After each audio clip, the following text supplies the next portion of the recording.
On va essayer de pouvoir consommer des produits vraiment bruts, légumes, fruits, le moins de produits transformés, le moins de produits industrialisés. En fait, on se rend compte que dès qu'on consomme des produits comme ça, tout de suite, il y a beaucoup d'emballage. De la générosité, des talents et du cœur. C'est la sauce du jour sur studioqualita.com. Nous avons parlé bien de la Pologne et de l'antisémitisme polonais. Eh bien, on va changer complètement de sujet ce matin. On va retrouver Jennifer Weiss et Héloïse Krief pour leur page Facebook Zéro Déchet Israël. Alors, si vous ne savez pas trop de quoi il s'agit, restez avec nous. Vous allez être tout à fait éclairés. Bonjour les filles. Bonjour. On est ravis de vous accueillir toutes les deux. Et d'abord, on voudrait savoir pourquoi vous avez décidé de créer ce groupe et à quoi sert-il exactement ? Alors, on a voulu créer ce groupe, en fait, parce qu'on s'est rendu compte qu'autour de nous, il y avait de plus en plus de personnes, en général, qui étaient sensibilisées à adopter une démarche, en fait, zéro déchet dans leur vie de tous les jours, dans leur consommation. Et en particulier en Israël, la communauté francophone. On s'est rendu compte également qu'on était nombreux à se demander où trouver les bons plans, où trouver les bonnes adresses. Alors, ça veut dire quoi zéro déchet pour ceux qui ne sont pas encore dans le coup, on va dire? Alors l'idée, c'est d'adopter en fait, le vocabulaire un peu spécifique, on va dire, c'est une économie circulaire. L'idée, c'est de pouvoir réduire en fait la production de nos déchets au quotidien. Dans tous les domaines? Dans tous les domaines. Alors ça va concerner évidemment tout ce qu'on peut faire à la maison. Donc notre consommation, tout ce qu'on consomme, en fait, les produits du quotidien. Par exemple, très concrètement, concernant l'intendance, la cuisine à la maison, on va essayer de pouvoir consommer des produits vraiment bruts. Donc tout ce qui va être légumes, fruits, le moins de produits transformés, le moins de produits industrialisés. En fait, on se rend compte que dès qu'on consomme des produits comme ça, tout de suite, il y a beaucoup d'emballage. Donc, du coup, pour réduire les emballages, il faut pouvoir acheter en vrac et acheter des produits bruts. Donc voilà, des fruits frais, des légumes frais, du riz en vrac. Alors ça, c'est pour la cuisine, mais j'imagine que si c'est zéro déchet dans la vie quotidienne, il y a des tas d'autres façons de produire des déchets. Je pense peut-être à tout ce qui est produit de beauté, notamment. Est-ce que tout ça, ça rentre en ligne de compte, l'hygiène du corps? Est-ce que tout ça, vous en occupez aussi?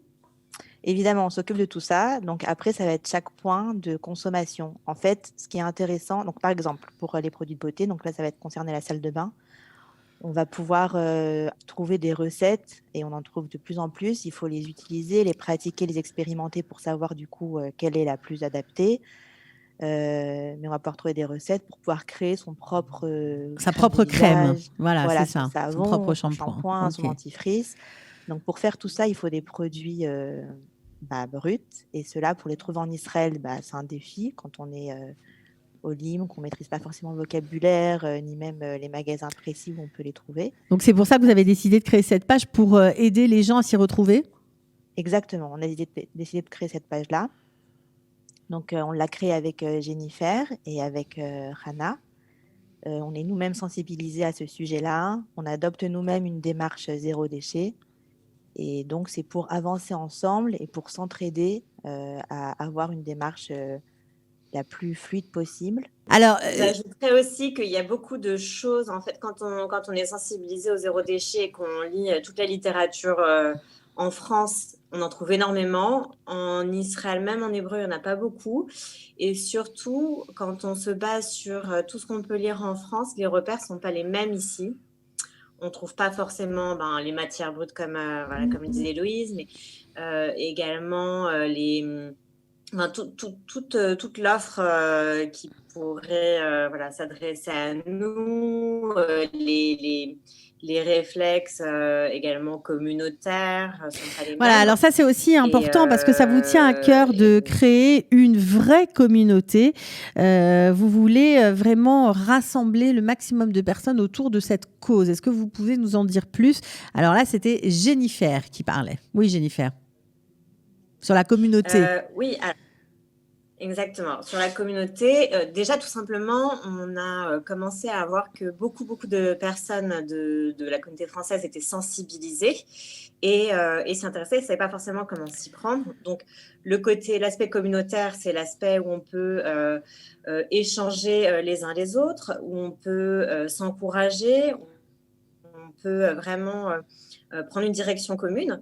Et puis également, pourquoi pas à l'échelle locale peser aussi à certains niveaux pour pouvoir faire évoluer les choses, comme si par exemple on est plusieurs personnes à fréquenter le même commerçant.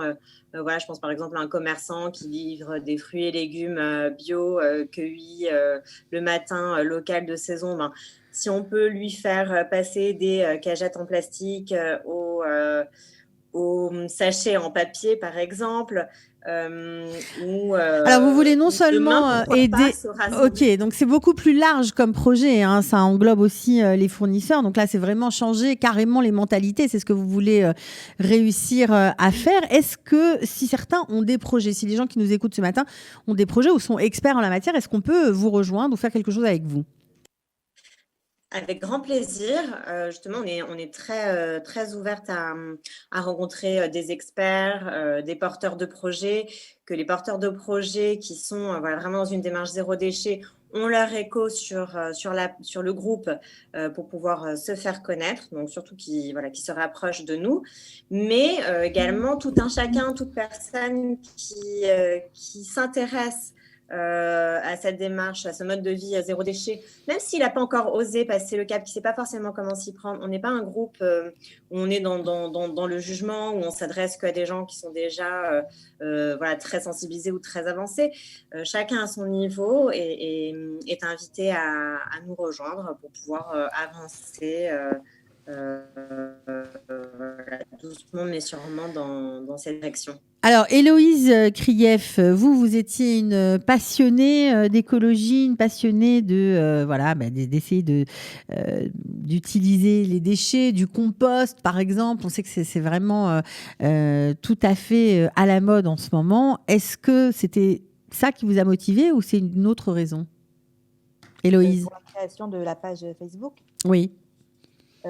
Oui, c'est ça qui m'a motivée, c'est aussi de prêcher entre guillemets la bonne parole. J'ai envie de faire adhérer le plus de personnes autour de moi à cette démarche-là. Israël est un pays bien placé dans ce domaine ? Alors oui et non. D'un côté oui, parce que d'un point de vue tech, évidemment, ils sont toujours hyper en avance, hyper à la pointe.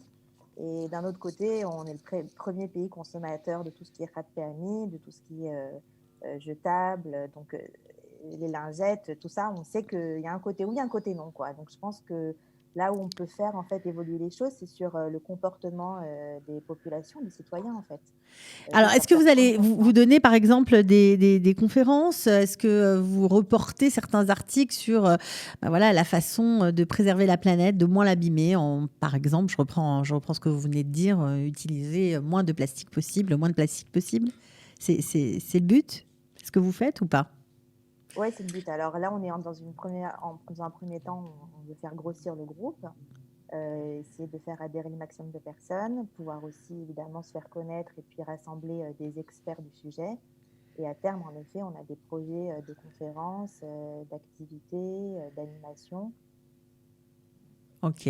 Bon, alors en tout cas, c'était très intéressant de vous avoir toutes les deux ce matin. On vous remercie, Jennifer Weiss et Élodie Krief. Je rappelle le nom de votre page Facebook où tout le monde est invité à adhérer, en tout cas tous ceux qui se sentent concernés par ce sujet. Zéro déchet Israël. Merci à toutes les deux et à très bientôt. Merci, à très bientôt. Au revoir. De la générosité, des talents et du cœur, c'est la sauce du jour sur studioqualita.com.